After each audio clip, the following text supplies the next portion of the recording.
Brian McKenzie here. I have to say this is a name that has crossed our bow many times, and it's a pleasure to have a chat, all things breathing related. So I'm joined with Dalian Paulson as well from Sweden, and yeah. So Brian, you're very welcome. I think this is our first time actually having a chat face to face, even though we're doing it online. Yeah, So, the original chat we had was on a phone call, and that was like I think six or so years, 5 or 6 years ago. yeah, time is flying. And Yeah, we were kind of just talking about this before we started. You know, we've been in breathing quite a few years. yeah. It was a slow burner for many years, and it just kicked off about 5 years ago. Have you noticed the same?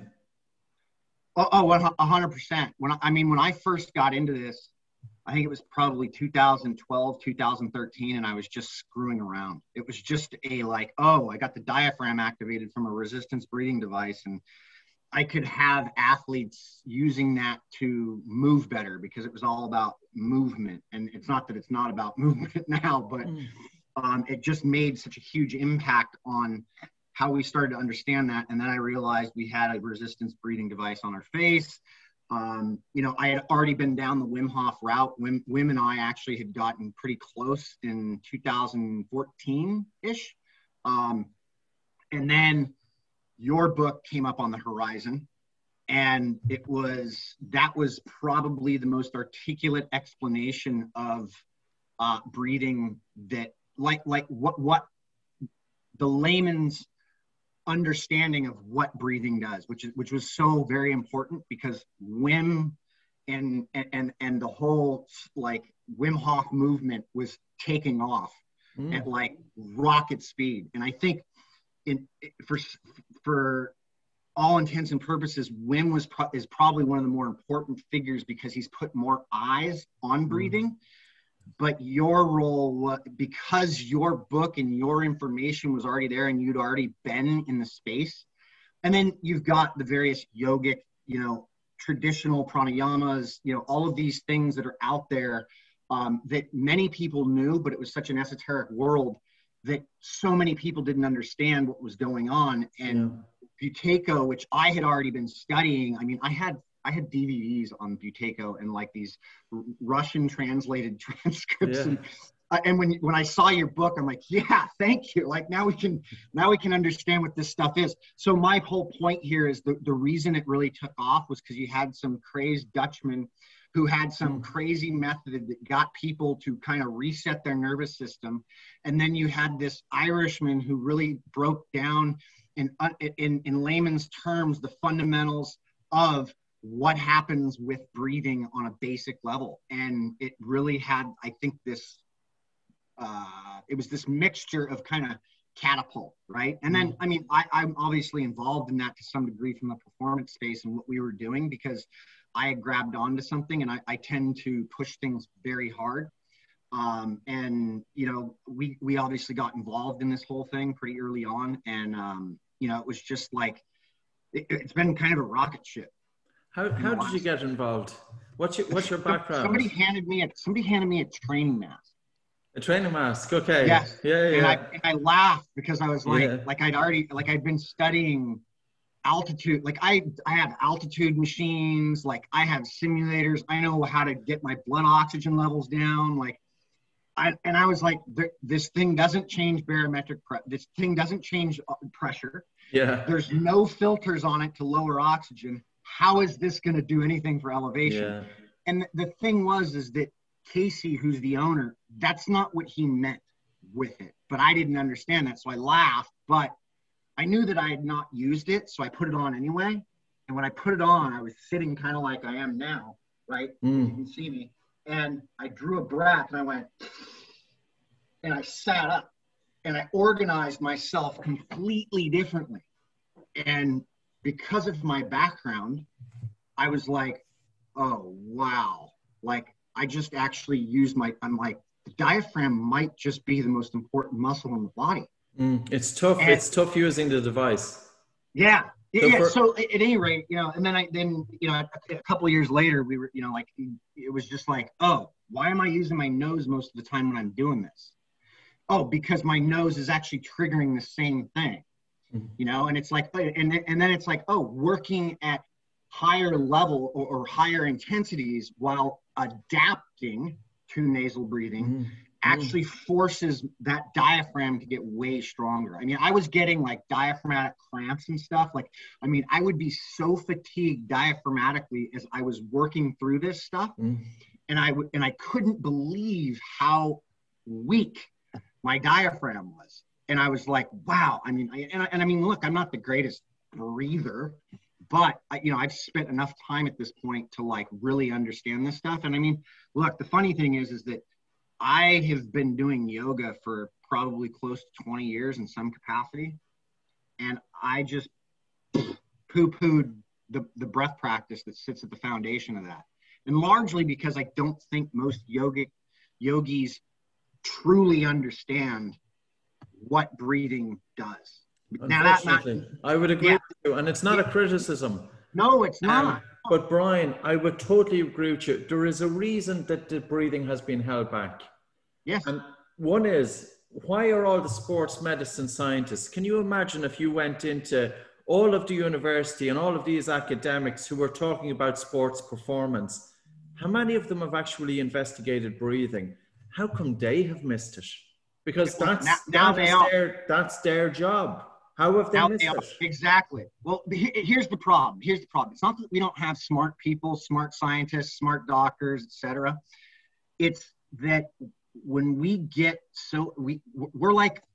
we are an intellectual society, and that comes with consequences.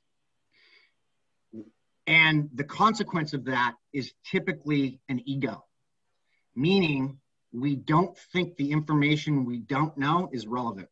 And so we silo ourselves into this area in exercise science. And it's like, I mean, I've already started to see some of the exercise scientists get interviewed by these podcast poppers that are like, oh yeah, nasal breathing. And they're like, yeah, you're dangerously changing the pH in your system. And I'm like, fuck off. Like, you haven't even measured this and you're making that blanket statement. I've literally looked at this stuff under metabolic output. And it's nobody's going to be able to do that, man.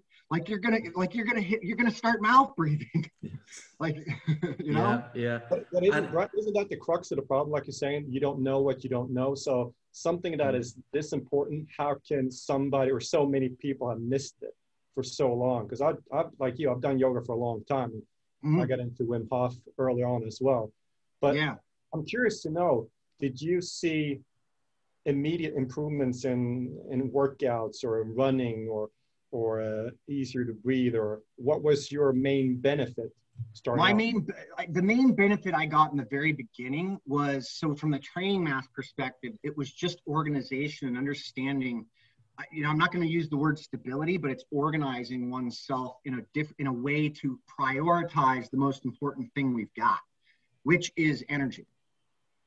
It all comes down to energy. And if I'm mechanically inefficient, I don't have that, I'm not using that diaphragm well. Like I'm really I'm really annoyed by the term diaphragmatic breathing, because everybody uses their diaphragm. It's just to the degree that they're using it or the restrictions that they have. And so the PT world's really fumbled on this one. And I'm not upset with the PTs, but it's like these words of like this language has gotten a little out of control, because everybody's using that diaphragm. If you weren't, you've got Odin's curse and you're on an iron lung, right? Like that's what not using the diaphragm's like. That phrenic nerve doesn't work, like you're screwed, right? So it's how you're using that diaphragm. And if I have restrictions and if I'm not organized well, I'm doing, and Patrick, you know this, I'm doing what's called blood stealing. And so now I'm in this world of compensating with the diaphragm in a poor position, and I'm drawing blood away from the extremities or where blood flow really needs to go. You know what I mean? So just to break that down a little bit, Brian, if the diaphragm gets tired, and it does get tired in a lot of athletes, like I've seen a figure of 50% across all athletes, whether, I don't know, you might have a different figure on that, whether it's an endurance or whether it's, a sprinter, 50% of athletes can be prone to diaphragmatic fatigue. So what you're saying is that when the diaphragm gets tired, blood is stolen from the extremities. tired or it's in a restricted area. Like think of somebody who's overextended, right? Like their chest out, butt out, right? I can feel my diaphragm activate, but it's limited to where it can go. So it's still straining, and it's straining more than necessary, right? And so that means I compensate through other areas and I get stiff in other places, right? And then when I relax, those areas are so overactivated sympathetically, right? So sympathetic chain's now gone on, still can't recover, have back pain or have hip pain or have leg pain. We all go through this at times, but this is that compensatory action. It was like the biggest change that I saw. Like, so I entered into the Wim Hof experience, and after that, the whole diaphragmatic mind blown. And it was like, oh, we're organizing differently. But from the Wim Hof side of stuff, I found that I was like, I was able to finally start meditating, right? I was able to finally sit with myself, right? And so from that standpoint, it was like mind blowing, and I was more motivated to train and do things. Now, here's where the mistakes got made with that. We started doing Wim Hof method before we started training. We quickly found out that that was probably that was one of the bigger mistakes, because you're just burning through energy as a result of all that hyperventilation and breath holding and activation of like the mitochondria and getting things going, right? And so it was like something you needed to do kind of in separation of that, right? And we started using a bunch of hyperventilation stuff between intervals to see, because it felt like we were recovering. But then, there were no real adaptations happening as a result of that. And that makes sense when you know the science. Can I get a little bit more detail there? So you would do the hyperventilation. Sorry, Daniel, I know I'm stealing the limelight here. You do hyperventilation, and then you would do the exhale hold, would you? And then you would do the training afterwards. No, just do the hyperventilation. We would do, so at some points we would do just the full Wim Hof method before training, and we found that was draining us before training. Like training, we'd get drained, right? But then we're like, you know, this hyperventilation technique might be useful between intervals, right? Without the breath hold. Yes. Yeah. And there's been a couple of studies on that for sprinters to recover. Yeah. And you feel great. And you know what? That might help like prior to like one performance. But what we found out is the adaptive process was retarded. Like, so we were retarding the adaptive process to that. So it was like, like we want to kind of do the flip of that, like kind of maybe control the breathing in some aspect if we're trying to make adaptations between hard efforts. And so we went the exact opposite of that in some essence, right? And this is where some of your work comes in, where it's like, you know, the walking step work, right? Like, you do the breath, exhale, breath hold, walking. And like, we've incorporated a bunch of this stuff into the work we do. And then you get some breathing between that, right? But you're not allowing yourself to just offload all that air and, you know, kind of make yourself feel good, but you're still not stressing the physiology and the capacity that you really could from an energy standpoint. There's a couple of things going on. If one hyperventilates for 30 breaths, there's a lot of VO2 consumed during that process. And I don't know, I've seen maybe 30% or thereabouts. But I actually think that the hyperventilation is having a different impact on different people depending on where their breathing is at. If you have one of the things we saw. And if you have, what did you see? Like, if you have somebody who's already, I know you kind of touched on it earlier on, but say somebody with, you know, like we used the Bolt, and you've a CO2 tolerance test as well. Yeah, we just use the exhale test that the free divers use. Yeah. So people then if we're reliant on the CO2 tolerance test, and I think there's more than just, it gives us more than just CO2 tolerance. And the Bolt score as well is not just about CO2 tolerance. CO2 is only one small part of it. If there's inflammation in the lungs, if there's other things going on, it will result in a lower breath hold time anyway. But what were your observations on it? So people who don't breathe well, if they hyperventilate they may have a different outcome than somebody who is already breathing pretty well. Correct. And here was the other big thing we saw. We all emotionally handle things very differently. Mm. And since we're tapping into the brain when we're doing this, I started seeing very different reactions from people. And I mean, if you take somebody who's got, and you know, like we talked about this in the past, if you take somebody who's got heart conditions and jumps into something like the Wim Hof method, you have a very dangerous recipe on your hands. Mm. You have somebody who's going to be constricting the vasculature, getting high sympathetic, who probably is more prone to anxiousness, right? And so that anxious mind is also, that might tee that person off. I've seen people really flip out doing it. I've seen some pretty poor things happen. But by and large, you see people who really enjoy the method. Mm-hmm. And I'm not here to poo-poo the method. It's just, you need to know what you're doing beyond the method.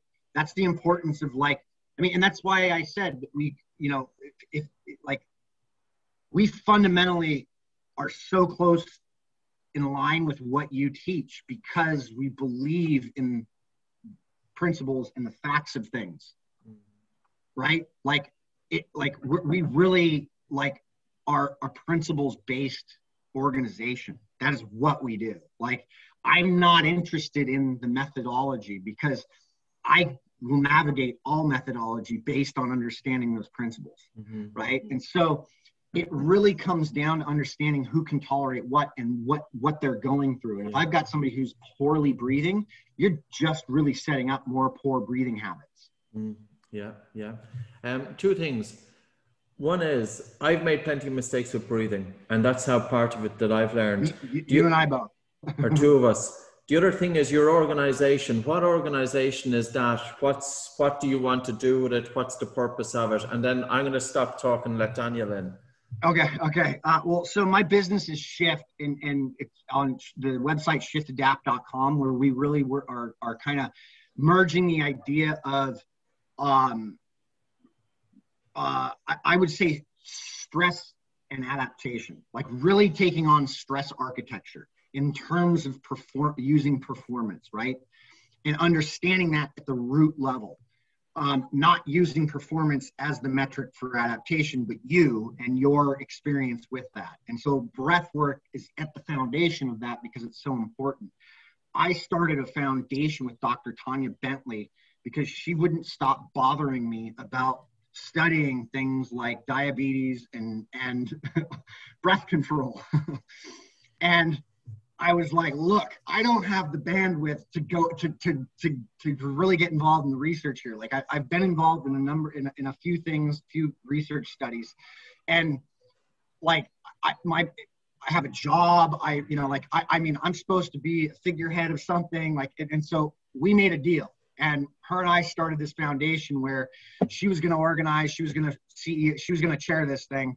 And I was going to help use my filter and my voice to kind of push people towards it and help drive a way of studying stress from a non-pharmacological sense. And really still, breathing is kind of at the foundation of that because it's the most accessible tool other than vision that I know of to control arousal state or even our autonomic nervous system. Breathing is arguably the most potent controller of the nervous system. Yeah, agreed. And at the heart of disease globally are, if you look in the United States, the top 10 drugs that are being used, I'd say 6 or 7 of them are all based on stress. Whether it's stress hormones or stress in terms of high blood pressure, they are drugs that are being used for this. Yeah. And you and I, and the three of us, and Daniel, all know that breath control changes how you manage stress instantaneously. And we are failing because we continue, and I'm not saying Western medicine and medicine isn't needed, but if we're giving people medicine, if we're giving people prescriptions without a means to get off of those prescriptions, we failed. And that's exactly Yeah. what we're doing. We're just prescribing shit. I hear you. Daniel. Well, Brian, you said energy is the most important thing. And Patrick and I always talk about focus, which is related to energy, but we've been talking mostly about the physical standpoints. What about the mental aspects of, like, before training, like you had different people, but you're anxious, you're annoyed, then you get stressed, all these, it's like almost like a circle of emotions going through when you do training or competition. And I think that's almost more important. But getting to an athlete, you usually go the physical route because you want to see results, and you want to have an increase in endurance and so on. But what can you say about energy and the mental aspects? Yeah, a lot. And I mean, I'll try and keep it brief, but I mean, this really taps into kind of what Patrick was alluding to with CO2 tolerance. The Bolt score and that exhale test are not just about CO2. They're about psychology. If your mind is struggling, if you are somebody who is so focused on the outcome of a performance, your CO2, your Bolt score or your exhale test will be diminished. I can tell you that right now. These tests are kind of snapshots into the psyche, but they're really a snapshot into where your energy's at. And the reality is on the quantum, what we think is what we get. The energy is driven through, it's a system-wide thing. We want to separate so Dr. Andrew Huberman has done a fantastic job of breaking down neuroscience and a lot of, and like so many things on how people can manage their state and what's going on. And he's a neuroscientist, and he's really breaking these things down in a global sense where, and I use him as an example because his podcast his whole thing has taken off because he really is doing such a great job at not focusing strictly on this narrow world, right, of neuroscience. And what is neuroscience? Neuroscience, the study of the brain, right? Like, well, there's way more to this thing than the brain. So, but the brain might be sending signals or is sending signals downstream to the system or is getting feedback from the system to make changes. And if my mind ain't in the right place, the energy's gone, shot, right? Like I have just changed if I am overthinking something, that requires energy. There's a reason why chess players can burn up to 6,000 calories in a day sitting in chess matches all day long and not doing anything but playing chess. Okay. I had an athlete, her name was Helen Maroulis, and she won the Olympic gold medal. She's one of Dr. Andy Galpin's athletes, and he brought her to me, and she won the gold in Rio for wrestling, and then she won the world championship after that, which was a more important match for her because she beat the woman from China who'd never been beat. And we got to Helen because Helen was your atypical world champion who was so performance driven and focused that it would like almost consume her until she was in it, and then she could just settle in, right? So we set her up on some breathing protocols prior to training and at the beginning of the day, and she took that to use to calm herself. But the real kicker is that she took that beyond that to where when she was in the world championship match, she was paying attention to her opponent's breathing and knew that when her opponent's breathing changed, she could then make a move, and that was what she did, and that was how she beat her. Do you change those protocols on a daily basis? Because sometimes you need to upregulate, sometimes downregulate, because your mood changes. It's just like you said, different people need different things, but I think the same person is not the same every day at 5 p.m. So sometimes you need to mix it up. Do you work with that as well to kind of? In essence, yeah. I never really I'm not somebody who really likes to sit there and go, you need to do this today. I'm the guy who goes, you need to figure out what works for you. Here's the fundamentals of this, right? Let's go through this process of understanding a protocol that works for you, that makes you feel the way you want to feel in the morning, right? And then let's understand one that makes you feel like a little more upregulated, right? Because if you feel down and you want to get up, get up. If you're up and you want to come down, you got to feel what's down, right? So we usually book in people on the days, like on a day to where it's like something to put you into more of a higher arousal state in the morning, and then something to put you down at night, right? And so, but that's just one layer. Then it moves into, okay, well, what's training look like, and what are you doing for training, and are you, and what's the breathing rhythms we're using as we're kind of warming up. And can you pick up on, oh, I'm not able to smoothly, like nasally breathe through this warm up that I usually can, or even my morning breath practice, I'm not able to hold the rhythm that I typically could. This is just a signal that, you know, they may not, you know, I don't necessarily have everybody doing a CO2 tolerance test every day. And the reason being is because they should have a breath practice. Like we should have started with a breath practice. And that breath practice will be indicative of where they're at, right? Like, so if I can't get through something, something like I'm still not recovered enough, right? And then, it was super easy. So now we can increase it, right? And this is where something like the Navy SEAL breathing protocol of box breathing is a fit for every Navy SEAL, which is bullshit. Like, there's no such thing. Like, that's a marketing ploy to like sell people on something. I mean, if I've got a guy who's got a CO2 tolerant or a max exhale test that's like 60 seconds, and then I got another guy who's just 30 seconds, that set isn't doing the same thing for each guy. You're talking, Brian, about 4 in, hold 4, out 4, hold 4. Yeah. Does it ever increase? 8, 8, 8, 8, 16, 16, 16, 16?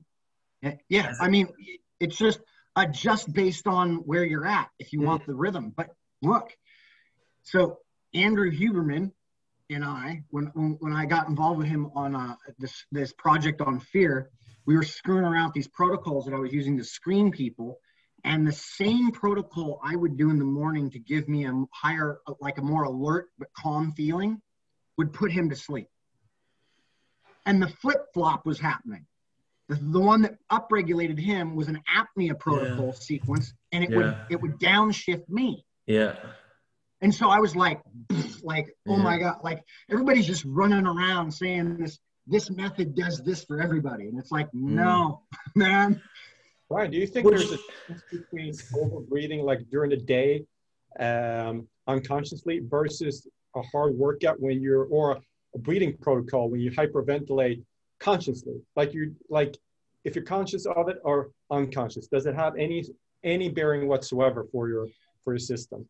What was the beginning of the question? Like if you overbreathe during the day, and if you're unconscious that you're overbreathing, but then you go into breath work, hyperventilating consciously, and then you go into a CrossFitter where you're going to overbreathe. Doesn't matter if you're conscious of it or unconscious, because you can go on then all 24/7 basically overbreathing. Yeah. I don't think that I just might not answer it, but overbreathing is overbreathing. If you overbreathe, I don't care who you are. When you work out, you could be a world champion. And Patrick, you know this, you can go through brick walls for quite some time. Like we are a flexible species, but you will hit a roadblock at some point. And whether it's metabolically, whether it's a joint, because of tissue that's been stiff and, because it's been so sympathetically charged for so long, like you can't let go of trauma, et cetera.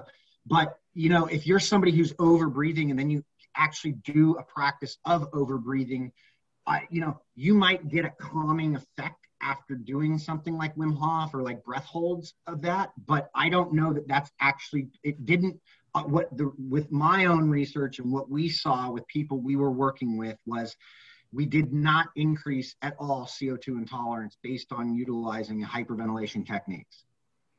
We had to actively remove that in order to elicit some changes that would inevitably lower respiration rate. So in other words, you normalize minute ventilation, and then you can improve CO2 tolerance. I'd like to just step in. I'd like to go back one, because so we've seen that as well, but we haven't benefited from your work with Andrew Huberman. We've seen people with doing breath holds, and you get a 15 people doing long breath holds, and we would be pushing them because they would be doing it during running and even during sprinting. Most people would feel alert, but 3 or 4 people would be yawning afterwards. What is going on there? The trigger mechanism, coping strategies, things that are going on with inside the system. Like, I mean, so, you know, like, look, so I've got a nephew, he's a little guy, he's four years old. One of his coping strategies is to hide things when he doesn't get what he wants. And my mom this morning, they were over last night, and this has substance. He wanted pineapple yesterday on Easter, and my brother, who's his dad, was like, Owen, I'm not gonna cut the pineapple open for you because you're only gonna have a couple pieces. And he was bummed out. Well, my mom last night started laughing, and she's like, I went to go get in bed and there was a pineapple stuffed underneath my sheets. And that's his coping strategy for something. Now, what does that have to do with why somebody yawns or somebody gets alert when doing breath holding or doing some sort of breath control with sprinting? Well, we all have different strategies for our reactions towards stress. If I'm forcing somebody to hold their breath doing something like a sprint, right? That is a stressful thing, regardless of who you are. How do you manage that stress? Do you dissociate? Do you get angry? Like, what goes on with inside the psyche? And I think that's the stuff I'm really kind of connecting right now and learning about. Because once you shut down the brain stem from breathing and you take it over with the brain, you've now intersected really the limbic system. So you're really working inside the emotional system now, right? Because you're not on autopilot, right? So you're not unconscious. And the unconscious is the telling thing, right? Because what's the ventilation per minute per day? Like, what's that? Oh, what weird. Have you heard the new ventilation per minute in the United States? 16 medical plus 17 to 20 17. is normal. Yeah. Changed. That's 20 years. Normal. Yeah. 2002 was 14, you know. It's kind of scary though. It's scary because it's that the parameter is moving upwards because the society is breathing, from a breathing perspective, is unhealthy. Yeah, and what's been going on as a society? Well, we're now moving past our first year of being in lockdowns and under this whole thing of a pandemic, and there's a ton of uncertainty. And people are like they've never been around each other this much. We've never been in this bubble, this incubator type scenario. People are getting stressed out, and they're showing up, and it's showing up in their breathing. Yeah, and plus, Brian, they're told every time you go out, wear a mask, and it's pooling carbon dioxide, and they're reacting to the air hunger with faster upper chest breathing. So, sorry, they're not getting into those lower lobes. They're not able to absorb more oxygen. They're not able to expel more CO2 efficiently. It's all, that diffusion process is screwed, and nobody's telling them this. Yeah. In our conversation with Daniel earlier on, we spoke about present moment awareness, and this is something that it was a hobby, to be honest with you. I came across it very early on, 1998, and I had fair racing mind, as many people have a racing mind. It's tremendous to see that grow. Breathing is a nice tie-in with it. Could you explore a little bit about it? Present moment awareness, but more so, Brian, I think this is something that's vitally important that needs to be brought out into the hands of the normal person. This isn't just something that's reserved for people doing meditation or yoga, but it's for the normal individual. And the other point is, should we be doing that in a formal practice, or should we be making our life, bringing our attention into the present moment? So, your take. I love it. So there is nothing more than the present moment. There never has been, and there never will be anything differently than that. That's just the facts. And that's a reality that a lot of people can't wrap their head around.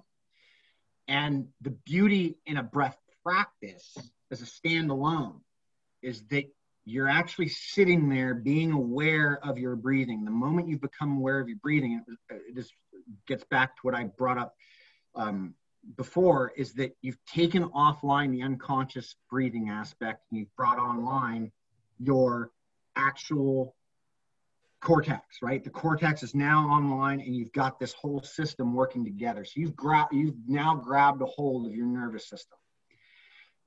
If you can stay in that, you can learn to control things. Now,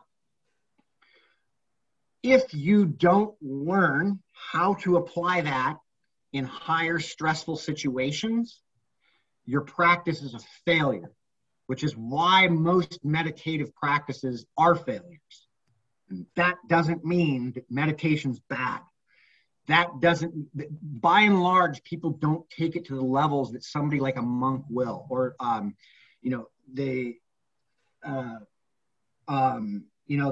was actually doing a video, but I decided not to put it out because it's just, it was too extreme. But there's the extreme side of this, of meditation and breath control, allows one to get into places like self-immolation, right? Like the monk that sacrificed himself in 1963 by setting himself on fire in South Vietnam. Everybody's kind of seen the picture. I'm not saying I'm for or against what he was doing, but the fact of the matter is that a guy could actually do that in protest of something is a testament to the level that the meditative mind can get, right? Now, how does that work for the general population? Real simple. If you get stressed out and you're overdoing it, shut your mouth and start taking full breaths through your nose and slowly start to extend the exhales, each exhale you take. And if that, can we go through that? So is it 4 breaths or is it 1 breath staggered in 4 places? No, one breath. One breath. Inhale, exhale. Just.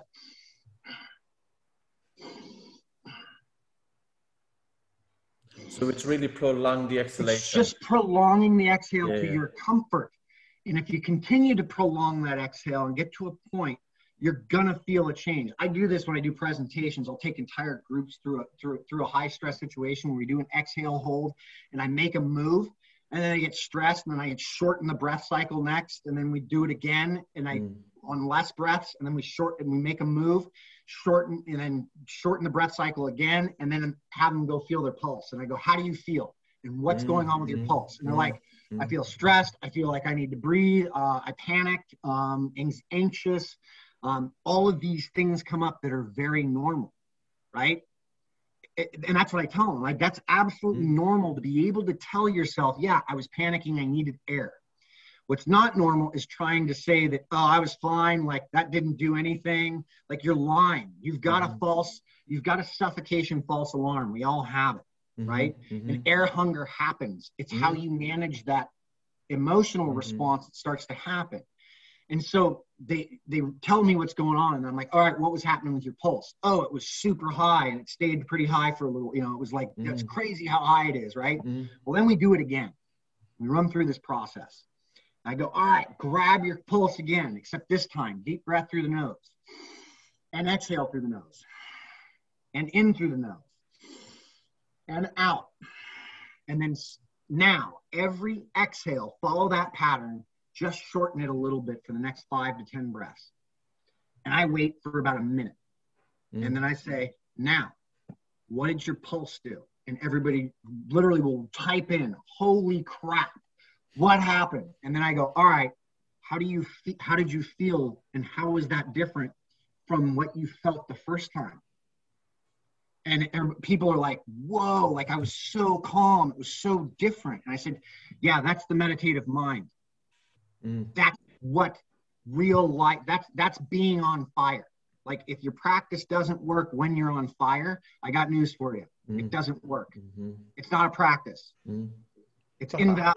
How do you move from that practice 1 hour a night or during the day to flip it around to be the other 23 hours. So you're actually more of the habit of being in the present moment throughout the day versus just having it outside your day, so to speak.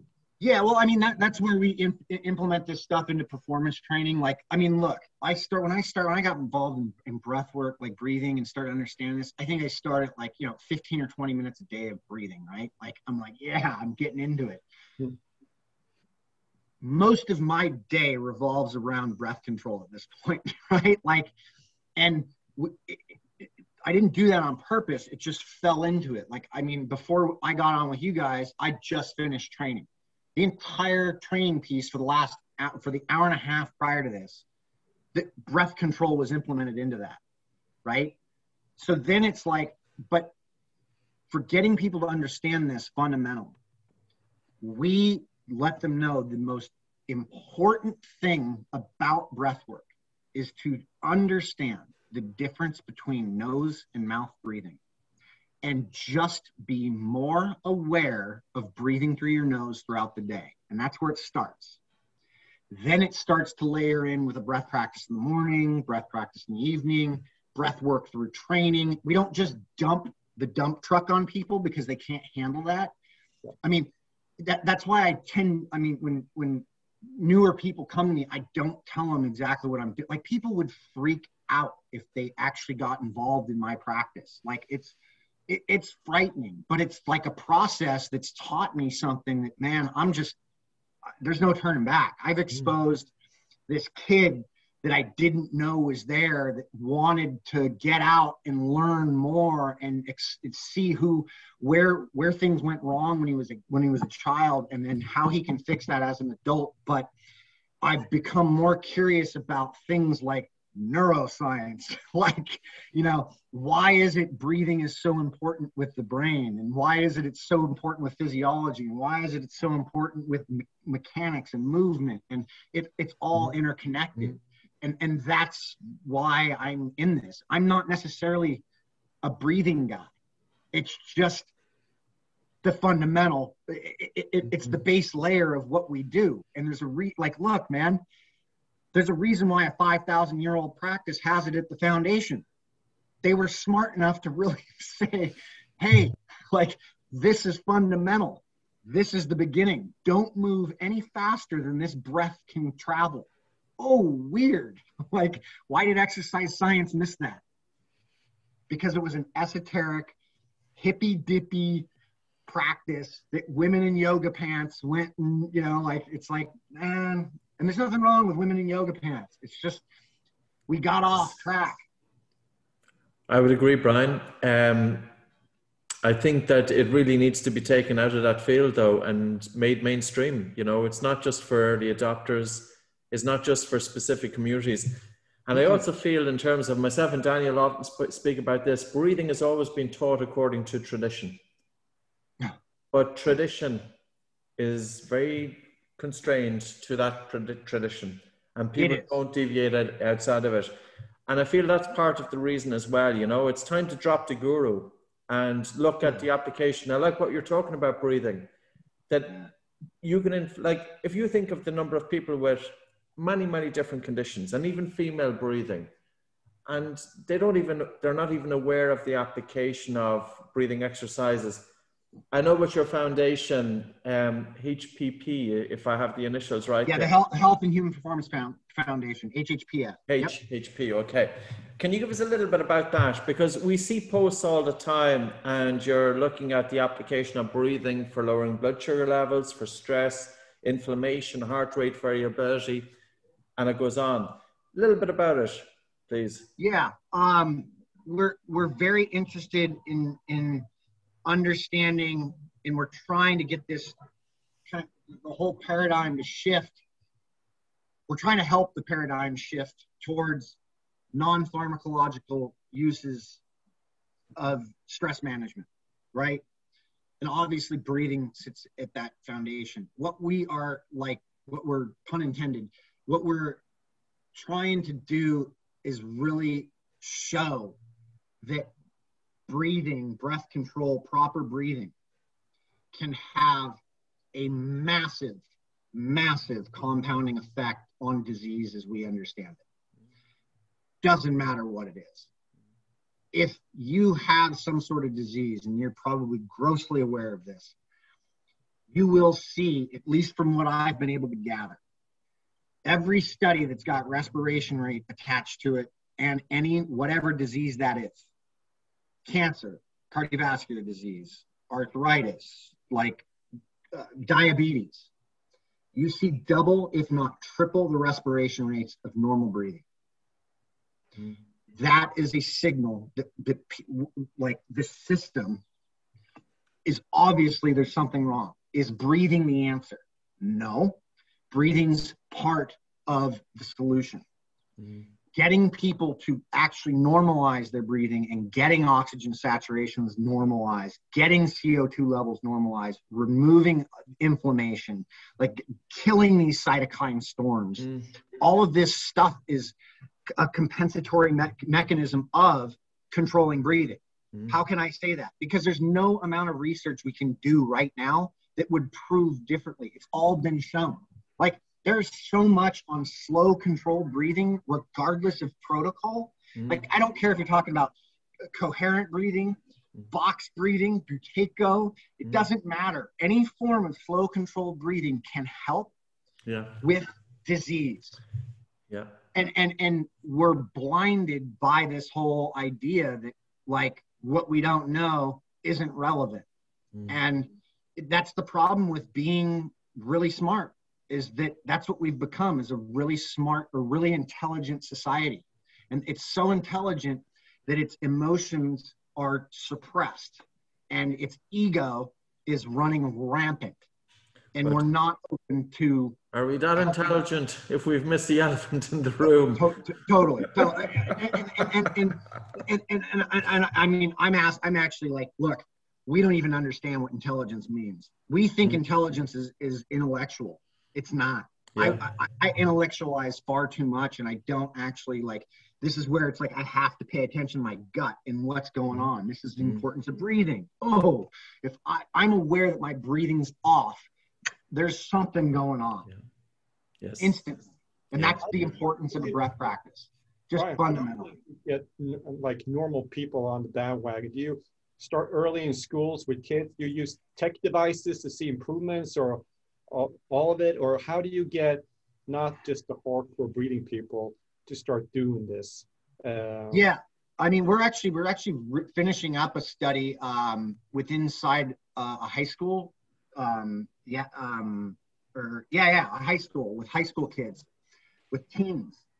And I do think it starts young. But the problem is we have to have people who are creative enough to make it understandable or digestible. And the way we're going about it is it's pretty bad. Like, it's just, even with what we're trying to do, because the system is so archaic, they don't have people who are knowledgeable enough and creative enough to actually implement something like into a PE program. Mm-hmm. Hey, here's what we're going to do.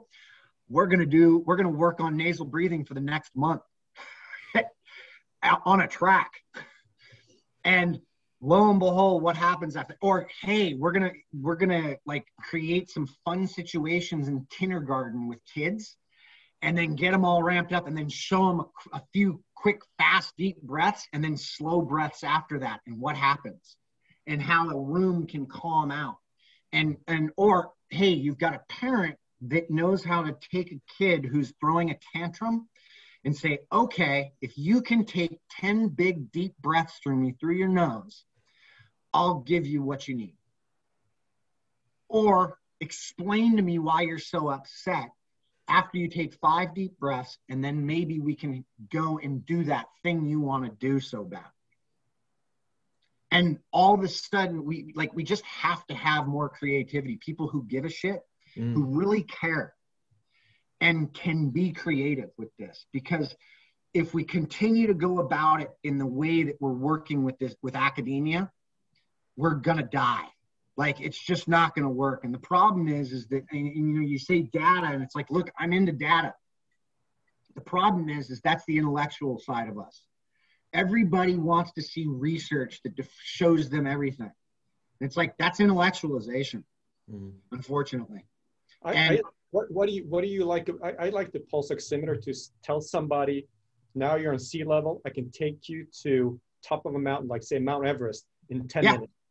Yeah. And use the pulse oximeter, because then you can actually see it dropping. That's a very good tool, especially. And that's a fun, great way to do something. Now, I challenge people to say, to do, okay, now, do you feel the changes that occur when I take you up and then when I take you back down?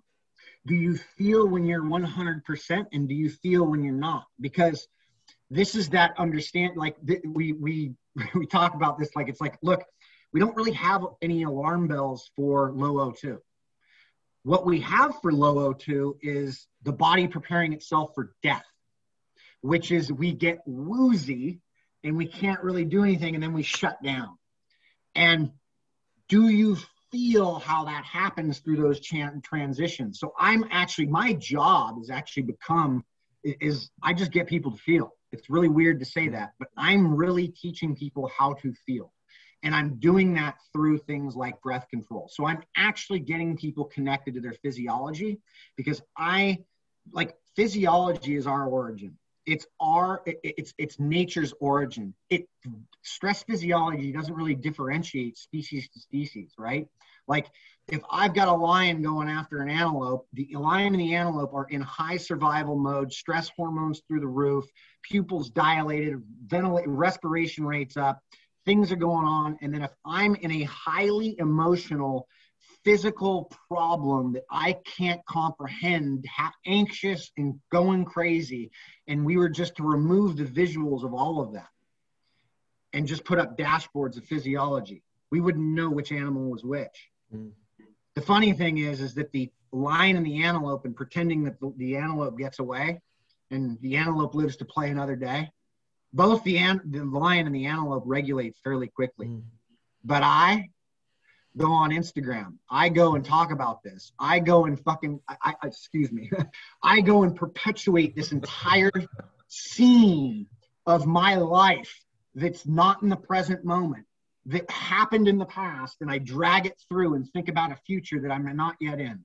And I've never quite been able to predict that future yet. And that's... Have any of us? Yeah. Right? Like, I mean, it's like, dude, I get so off sometimes, and that's the thing. When I'm off, I know, bring it back. Yeah. You have a great message, Brian, and I'm just conscious of time as well. And we've covered some brilliant stuff in the podcast. Daniel, final words. Well, I saw something that you mentioned, basically not being, or we talked about earlier, about not being too focused on the results, but kind of enjoying the process, or doing that. How do you work with that? Like, don't be too result oriented and enjoy the process, but sometimes you want the results to enjoy the process. How do you get around that problem, if it is the problem? Yeah, I mean, it's a problem with all of us, including myself. Like, I'm not going to pretend I'm not human. Like, it's probably the most human thing we do, that and addiction, right? Like, addiction is one of the most fundamental human things we have. It just depends on where we're directing that, right? And so getting people to, like, when I get a client or somebody that comes to me, it really kind of begins with, what's the most important thing in your life to you? Just give it to me, right? Okay, what does winning or setting a record in this workout, or lifting more weight, or whatever you're doing, have to do with that? Nothing at all. Did I say that wasn't important though? No. But if your goals are to be like a better father or a better husband, or to have people you care about, which, fundamentally are the core things, that we care about, you kicking ass in some workout has really nothing to do with that. You're just trying to change how you feel, which is not the intention of what we're doing. A practice teaches you what you feel. Like, it's teaching you about how to feel and what you're feeling. And any practice that's out of that really draws us further and further away from that introspective awareness. And so I just get people to understand that fundamentally, that, you know, look, this could be you winning is still could be a very much a viable byproduct of the work you're doing. I'm just showing you what your physiology said, which is the truth. And so when I control your breathing or ask you to do something that I know is kind of aerobic in foundation, and you're telling me that you can't do it, we know we've got a discrepancy. And when you're functioning aerobically, you're clear-headed, you can see the big picture, you can do things. Is there a time that we need to go anaerobic? Absolutely. But let's work a foundation to get there and show you how that works so that we can move through these cycles of you understanding a process of what health actually is. And it's far beyond you pulling that weight off the ground or sprinting around that track. It's your head being okay when that dance is over and being able to not have to hold your identity hostage in something that no longer exists. I recognize that. It's almost like it's almost I just gave you my life, basically. Yeah, excellent. That was a great end to that. I don't have any more right now, Patrick. Great stuff. Brian, I'm sure our paths will cross over and over again. I hope they do. I hope they cross sooner rather than later, my friend. Great stuff. It was a pleasure. Thank you for having me on. Daniel, pleasure to meet you.